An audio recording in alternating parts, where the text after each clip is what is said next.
Resul-i Kibriya Efendimizin tasviriyle Müslümanlar bir bedenin uzuvları gibidir.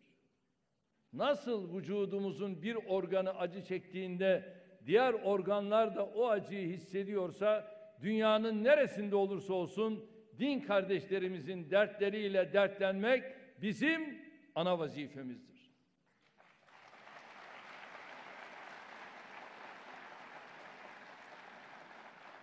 Şu anda Keşmir'in acısı bizim acımızdır.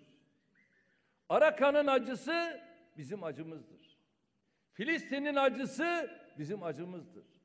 Değerli kardeşlerim, dünyanın neresinde olursa olsun Suriye'nin acısı bizim acımızdır. Hayır, ben bunu duymazlıktan gelirim diyemeyiz. Duymaya mecburuz.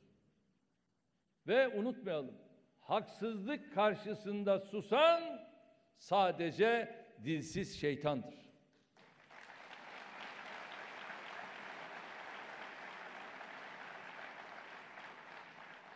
Zulüm ve adaletsiz karşısında herkes sussa, şunu bilelim ki biz susmayız.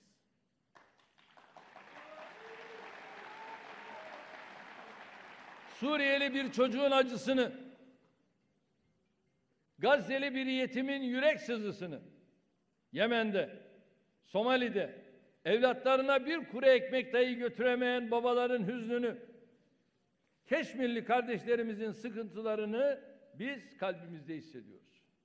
Tarih boyunca olduğu gibi bugün de Türkiye kimliğine bakmadan zalimin karşısında mazlumun yanındadır.